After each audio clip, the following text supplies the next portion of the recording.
Buenas tardes, jóvenes. Buenas tardes, doctor. Bueno, vamos a dar inicio a nuestro tema. Mientras tanto, la gente sale. Bueno, vamos a hacer lo más rápido posible. Tenemos que terminar el programa. Es el último tema. Bueno, hoy vamos a hablar sobre SIDA y pulmón. En realidad no es nada más que eh, hablar de un paciente inmunocomprometido que de alguna forma presentará, obviamente, procesos infecciosos, ya sea bacterianos, virales, micóticos, parasitarios y procesos neoplásicos, ¿no? En el contexto de la inmunosupresión, quiere decir en el contexto del descenso del CD4 y aumento de la carga viral. Sin embargo, ustedes saben bien que el síndrome de inmunodeficiencia adquirida se ha presentado, las primeras veces que se han reportado ha sido el año 1981 y a partir de ahí se han ido reproduciendo cualquier cantidad de personas se han infectado y obviamente en los primeros 5 años estos pacientes terminaban obitando, o sea, la cual fue más de 20 millones. Sin embargo, para el 81 había más de 37,8 millones de personas infectadas y la infección se producía rápidamente en lapsos de 2 a 3 años, por lo cual llegaba a morir y algunos hasta los 5 años. Sin embargo, actualmente pueden permanecer hasta 10, 15 años sin presentar el síndrome, sobre todo cuando están en tratamiento antirretroviral. Sin embargo, en los individuos infectados con el virus de la inmunodeficiencia, puede muchas veces funcionar asintomático, luego hacerse sintomático en el contexto del CD4. Y si no tiene tratamiento antirretroviral, rápidamente progresa al síndrome de inmunodeficiencia adquirida con alta incidencia, apareciendo las infecciones oportunistas y los procesos neoplásicos. En un 75% de los procesos infecciosos y un 25% de los procesos neoplásicos. En forma general, podemos decir cuando una persona se llega a infectar, va a haber una respuesta infecciosa producida por nuestro organismo frente a la agresión de este agente patógeno, donde los linfocitos serán los que van a orquestar esta respuesta inflamatoria. Desde luego que ellos forman parte de nuestra inmunidad celular, que van a, de alguna forma, activarse, ¿no? Reconociente al agente patógeno y de alguna forma también activarán a los macrófagos, ¿no? Y los monocitos, desde luego que vendrán al torrente sanguíneo y se volverán macrófagos activados para poder de alguna forma producir la fagocitosis de este agente patógeno. Sin embargo, sabemos bien dentro de la fisiopatología de este virus va a llegar obviamente a comportarse en forma similar desde el punto de vista genético, lo cual engañará al linfocito T para ir destruyendo y seguir obviamente invadiendo a otros linfocitos hasta causar la reducción de los CD4, ¿no? Sin embargo, obviamente pasa a nivel del organismo, ¿no? Sin embargo, en pacientes con síndrome de inmunodeficiencia adquirida, obviamente con el descenso del CD4, de alguna forma, sobre todo, se presentará cuando está por debajo de 500 células por milímetro cúbico. Si está por encima de 500, obviamente, seguramente podremos ver a cualquier proceso infeccioso similar a la población general, ¿no? Ahí tenemos la prevalencia de la patología pulmonar de acuerdo al recuento del CD4. Un paciente que tiene menos de 500 células por milímetro cúbico de CD4, que es el linfocitos T4, ¿no? Se presentará obviamente las neumonías bacterianas, la tuberculosis, obviamente las micobacterias típicas. Cuando está menos de 200 células por metro cúbico, aparecerá la hemositis chirobengi, una tuberculosis que esté activa, se producirá la diseminación hematógena o generalización de la diseminación y la toxoplasmosis. Cuando las células del CD4 están por debajo de 100 células por metro cúbico, aparecerán los procesos neoplásicos como sarcoma de Kaposi, linfoma no-Hodgkin, y cuando está por debajo de 50 células por metro cúbico, aparecerán las micobacterias atípicas, micosis, que también aparecerán los citomegalovirus, ¿no? Sin embargo, en la actualidad hay un cambio desde el punto de vista epidemiológico, ya desde el punto de vista de la utilización de los antirretrovirales y los antibióticos profilácticos que se utilizan en estos pacientes. Sin embargo, obviamente también la afectación a los diferentes grupos poblacionales, en un principio se decía que más afectaba a los homosexuales y posiblemente a los bisexuales. Sin embargo, hoy en día ningún tipo de población está libre, ¿no? Se dice que la incidencia es mayor en las mujeres casadas, ¿no? Y también en los niños. Sin embargo, el rol de las imágenes juega un papel importante, bien correlacionado con la clínica, sobre todo en pacientes con síndrome de inmunodeficiencia, que de alguna forma se pondrá de manifiesto seguramente las diferentes infecciones crónicas o agudas, ¿no?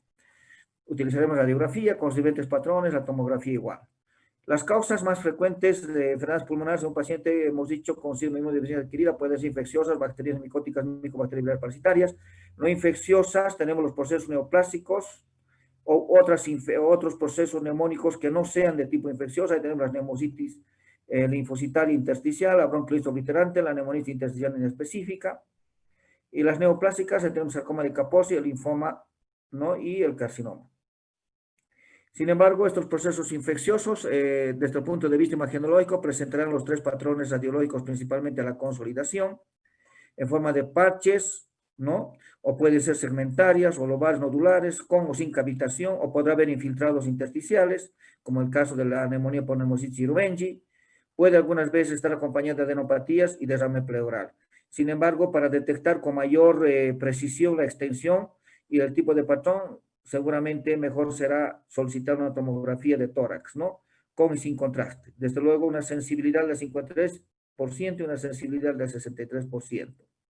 Empezando con las infecciones bacterianas, obviamente aquí tenemos los gérmenes gram positivos y gram negativos, del 5 al 30% de los pacientes que estén infectados con el virus de la inmunodeficiencia, sobre todo en estadios tempranos de la enfermedad. Obviamente cuando se va a presentar obviamente las infecciones bacterianas en estadios tempranos cuando el CD4 está por debajo de 500 células por metro cúbico.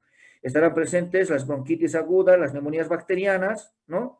Que de alguna forma tal vez podrá ser superado por la neumonía por girubengi si está por debajo de 200. Sin embargo, antes del tratamiento antirretroviral y profiláctico, la neumonía era bien común en estos pacientes con el síndrome, ¿no? Que llegaba a causar la muerte de estos pacientes. Sin embargo, la incidencia de las neumonías en pacientes con HIV 5 veces más que la población que no es HIV. El cuadro clínico es similar a una neumonía adquirida de la comunidad, no cambia nada desde el punto de vista clínico ni semiológico. Desde luego, obviamente, en estos pacientes rápidamente se complicará o rápidamente irá a la complicación de esta neumonía, sobre todo si es producido por Staphylococcus aureus o la Klebsiella pneumoniae, que rápidamente causarán las necrosis del parénquima pulmonar o las neumonías necrotizantes, o también llamados los abscesos, ¿no? Sin embargo, también podrán acompañarse las neumonías con derrames paraneumónicos y podrán rápidamente complicarse con los empiemas pleurales. Sin embargo, el diagnóstico etiológico, desde luego, obviamente tendremos que tener un diagnóstico de certeza que el paciente es HIV positivo o que esté con el síndrome de inmunodeficiencia adquirida, desde luego, asociado obviamente a este proceso de inmunosupresión con esta infección bacteriana oportunista. Tendremos que tomar en cuenta para hacer el diagnóstico de neumonía a la base clínica, los hallazgos radiológicos, los estudios bacteriológicos, ¿no? Ya sea obtenidas, hemos dicho, ustedes ya saben muy bien, hemos hablado de neumonías de la comunidad, puede ser por métodos invasivos, no invasivos, ¿no? El hemocultivo, si tiene un derrame habrá que hacer una toracocentesis, mandar a cultivar, ¿no? Los gérmenes, obviamente, que pueden causar, tenemos Streptococcus pneumoniae, Haemophilus influenzae, menos frecuente Pseudomonas aeruginosa, Streptococcus viridans y el Staphylococcus. Obviamente acá dependerá, digamos, si es metiesa o metiere. Radiológicamente, en etapas iniciales, seguramente podremos un patrón reticular intersticial en vidrio esmerilado, que después irá haciéndose imágenes en parche, irá consolidándose, sobre todo en pacientes gram negativos, algunas veces puede cavitarse, ¿no? Aquí estamos haciendo el broncograma aéreo. En los pacientes hospitalizados también se podrá presentar las neumonías, obviamente, nosocomiales en pacientes inmunosuprimidos, desde luego, ¿no? También tendrá el mismo comportamiento, seguramente clínico radiológico, en pacientes igual como los que no están inmunosuprimidos. La tomografía nos va a permitir ver obviamente las opacidades homogéneas, con borramiento de las estructuras broncovasculares, habrá el broncograma aéreo, si es por Staphy o Klebsiella, también habrá las necrosis correspondientes con la cavitación, ¿no? También podemos algunas veces ver, digamos, algunos nódulos en el mismo pulmón o pulmón contralateral, que puede estar haciendo una diseminación por vía hematógena, o sea, lo que nosotros llamamos como una embolia séptica, ¿no? Otro proceso infeccioso, tenemos la nocardiosis, producida por esteroides, anteriormente considerada como una bacteria, ¿no? Se considera una bacteria anteriormente como hongo, perdón. Sin embargo, obviamente va a aparecer cuando el CD4 está por debajo de 200 milímetros, ¿no? Cúbicos. Sin embargo, a la radiografía y la tomografía vamos a ver imágenes de tipo consolidativo, segmentario, lobar. Muchas veces puede similar como una imagen en masa, con cavitaciones, puede acompañado de derrames pleurales, etcétera, etcétera. Su diagnóstico depende de la demostración del organismo, obviamente de certeza que pone en evidencia la presencia del agente etiológico a través del lavado broncoalveolar o cultivos bacteriológicos. Otra infección de tipo micótica tenemos al Pneumocystis jirovecii. Obviamente su incidencia es del 23.8%, se va a alojar especialmente a nivel de los alveolos pulmonares, también se puede localizar en otros tejidos. Tiene un comportamiento similar a la tuberculosis como la primera infección tuberculosa durante la infancia, puede evolucionar asintomático, ¿no? Sin embargo, estudios serológicos han demostrado del 65 al 100%, sobre todo en niños, a través de la determinación de anticuerpos, como es la IgM y la IgG para Pneumocystis jirovecii, ¿no? Será positivo. Sin embargo, este germen puede permanecer en forma latente en el organismo y reactivarse en el contexto de la inmunosupresión, ¿no? Sobre todo cuando el recuento de CD4 está por debajo de 200 células por milímetro cúbico.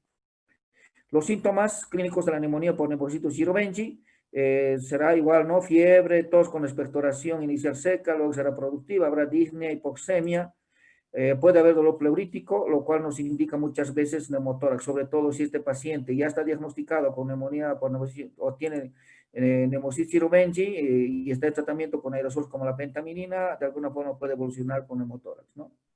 Ahí tenemos una radiografía simple, hilos prominentes, patrón reticular intersticial en alas de mariposa, ¿no? Tanto en la radiografía como en la tomografía, que muchas veces nos puede confundir que estamos frente a un edema agudo de pulmón no cardiogénico, como es un distrés respiratorio, ¿no? ¿Sí? Sin embargo, obviamente, estas imágenes muchas veces no puede comparar un patrón reticular fino de imágenes en vidrio esmerilado, ¿no? Que está dirigiéndose hacia el ápice y a las bases, es bilateral. La tomografía, desde luego, habíamos dicho que los pacientes muchas veces pueden evolucionar con neumotórax, les decía, cuando hacen tratamiento profiláctico con aerosol con pentaminina o trimetoprim más flumotexazol. El diagnóstico siempre es un diagnóstico bacteriológico, poner en evidencia al agente patógeno, ya sea en muestras de expectoración o por cultivo. Otro agente patógeno, tenemos también la aspergilosis invasiva, sobre todo va a causar necrosis tisular y también tiene un comportamiento granulomatoso similar a tuberculosis. Radiológicamente podemos ver un patrón nodular y evolucionar hacia imágenes con consolidación pulmonar, sobre todo en el lóbulo superior, puede o no presentar cavitación. Generalmente, muchas veces puede presentar múltiples lesiones de estas aspergilosis invasivas en el largo de meses o años. Tenemos también la aspergilosis traqueobronquial necrotizante, sobre todo este tipo de aspergilosis va a causar obviamente como una especie de tapizado la mucosa de las vías aéreas tráquea y bronquios, como formando pseudomembranas, causan obstrucción y seguramente pueden causar telectasias. A la radiografía simple, muchas veces la radiografía es normal, podremos poner en evidencia si es que hay una obstrucción en las atelectasias. En la tomografía de tórax con cortes de alta resolución vamos a ver un patrón retículo nodular o nodular, o vamos a ver un patrón lineal, o vamos a ver imágenes en parche en forma de árbol en brote. También podemos observar las aspergilosis, cuando hemos hablado de micosis oportunistas, generalmente van a anidar cavidades preexistentes, puede ser una cadena de tejida, un quiste atírico, donde se va a establecer lo que se llaman los famosos micetomas. La tuberculosis también es un proceso infeccioso que va a estar presente como en forma obviamente oportunista en nuestros pacientes con síndrome de inmunodeficiencia adquirida. De alguna forma las manifestaciones clínicas van a ser similares como al resto de la población. Sobre todo se ha visto que la presencia de la tuberculosis 200, 500 veces mayor que la población general, es mucho más virulento, rápidamente progresivo, ¿no? A las formas graves. Los síntomas, obviamente, ustedes ya saben cuáles son los síntomas de impregnación toxibacilar o sistémicos o síntomas generales y posteriormente aparecerán los síntomas respiratorios, ¿no? Sobre todo vamos a encontrar si se tratase, digamos, de una tuberculosis por micobacterias típicas, cuando esté por debajo de 500 células por minuto cúbico y las atípicas, sobre todo, seguramente cuando esté por debajo, obviamente, de 50 o 100, ¿no? Sobre todo, vamos a observar que en estos pacientes habíamos dicho que rápidamente van a evolucionar o va a haber una diseminación hematógena, ¿no? En forma miliar o puede haber una diseminación broncopulmonar con formación de consolidaciones. Estaríamos hablando de las neumonías o las bronconeumonías tuberculosas, ¿no? Radiológicamente, si fuese, digamos, una tuberculosis miliar, seguramente veremos un patrón nodular fino, parecido al tipo intersticial difuso de vértice a base. Hemos dicho que se ve mejor en los espacios intercostales, ¿no? Y las formas consolidativas, por ahí veremos con mejor precisión en los segmentos medios o inferiores, que son las bases. O podemos ver nódulos múltiples o solitarios, que pueden ser lugares donde se ha producido la diseminación. Hemos dicho que en tuberculosis puede haber 1 o 2 chancros iniciales, ¿no? Hemos hablado de lo que habla Gon. También va a haber adenopatías ciliares ipsilaterales mediastínicas en un 25-90%. Puede también presentar derrame pleural 20% dentro del proceso mismo evolutivo por continuidad, ¿no? O puede directamente este paciente presentar un derrame pleural tuberculósico o una tuberculosis pulmonar. La tomografía obviamente nos va a permitir ver mejor los patrones radiológicos miliar centronuclear, obviamente, o las imágenes en árbol en brote, o la presencia de adenopatías con necrosis central, sobre todo en pacientes niños, ¿no? O adolescentes. Ahí tenemos un patrón reticular intersticial fino, aquí vemos un patrón nodular fino de BTS base que corresponde obviamente a una tuberculosis miliar. Los procesos infecciosos virales, aunque son muy raros, también están asociados profundamente a la inmunosupresión. Hay 8 tipos de virus, ahí tenemos el citomegalovirus, el herpes simple tipo 1 y 2, el virus de la varicela zoster, el virus de Epstein-Barr, el virus herpético tipo humano tipo 8, etc. Estas infecciones, desde luego, van a dar en el contexto cuando está los CD4 por debajo de 50 mililitros ml obviamente por cúbico, ¿no? Seguramente va a dar a nivel pulmonar, desde el punto de vista radiológico, las famosas imágenes correspondientes a neumonitis intersticiales difusas, ¿sí? O puede algunas veces también comprometer la tráquea o los bronquios, causando lo que son las traqueobronquitis necrotizantes focales por estos virus. También hay infecciones parasitarias, de alguna forma tenemos en la inmunosupresión la toxoplasmosis, la estrongiloidosis, el Clostridium o Microsporidium, que de alguna forma también van a presentar manifestaciones pulmonares inespecíficas, ¿no? Los procesos neoplásicos, tenemos el sarcoma de Kaposi, es un proceso tumoral maligno que también compromete la parte cutánea, puede comprometer también la parte pulmonar, su incidencia es 25%.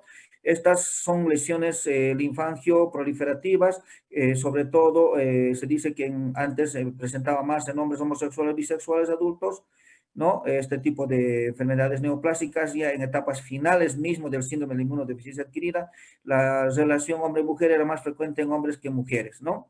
Sin embargo, con el tratamiento o la introducción de las terapias antirretrovirales ha ido disminuyendo estas formas de presentación. Sin embargo, estos se van a presentar cuando el CD4 está por debajo de 100 o 150 células milímetros de cúbico, ¿no? Con un sobrevida a 3 años, ¿no? Obviamente, radiológicamente vamos a ver un engrosamiento del intersticio periebroncovascular con compromiso adenopático, ¿no? Y seguramente luego habrá engrosamiento de los intersticios y se volverá un patrón nodular. Los linfomas también es otro proceso neoplásico maligno que se hace presente en pacientes con síndrome de inmunodeficiencia adquirida. En un 5 a un 15% se va a presentar de 40 a 100 veces mayor que en pacientes inmunosuprimidos con HIV que en la población general. A nivel del compromiso torácico se va a producir en el 10% de los pacientes con linfomas, ¿no? Hay 3 tipos de linfomas histológicamente, el linfoma no Hodgkin, el Hodgkin y el Burkitt. El Hodgkin es el más común, 70%, cuando el CD4 por debajo de 100 células por metro cúbico, de alta malignidad. El Hodgkin también se va a presentar, obviamente, con menos frecuencia, también es obviamente agresivo, igual cuando el CD4 está por debajo de 200. El Burkitt de baja frecuencia está bien relacionado con los procesos infecciosos virales. Las imágenes a nivel pulmonar, vamos a observar seguramente múltiples imágenes de tipo nodular, periféricos, de predominio basal, ¿no? El 10% puede cavitarse, puede acompañarse de derrames pleurales, sobre todo vamos a poder poner de manifiesto tal vez haciendo un lavado broncoalveolar o biopsia, o por fibroncoscopía, biopsias indirectas o por biopsia transbronquial, o puede ser a cielo abierto. Ahí tenemos, tomográficamente, vamos a ver imágenes nodulares o imágenes en parche, ¿no? O en árbol en brote, con engrosamiento de los septos interacinares, ¿no? Como ustedes ven, imágenes nodulares supleorales, hay un discreto patrón reticular. Eso sería referente a lo que es SIDA y pulmón. Como ustedes verán, es hablar de las neumonías por gérmenes Gram, es hablar de la micosis pulmonar, es hablar de la tuberculosis. Obviamente aquí ustedes correlacionarán su estudio desde el punto de vista viral, que lo han hecho en la asignatura de bacteriología en segundo año, y seguramente ustedes están repasando bastante bien en la asignatura de infectología este año. No sé si hay alguna pregunta hasta aquí, jóvenes. ¿Alguna pregunta, jóvenes? No, doctor. Bueno, si no hay preguntas, significa que está todo comprendido. Bueno, jóvenes, esto es nuestro último tema. Hemos agotado, obviamente, el programa de la asignatura de neumoticiología. Sin embargo, yo voy a hacerles llegar a través del presidente las fotocopias, o sea, copias, ¿no? Del texto. Algunos lo deben tener, otros no. Seguramente los están en el interior del país para que puedan llegar. Todo lo que, seguramente, todo lo que hemos avanzado después de, creo que ha sido nuestro último tema, neumonía de la comunidad o nosocomial, ¿no?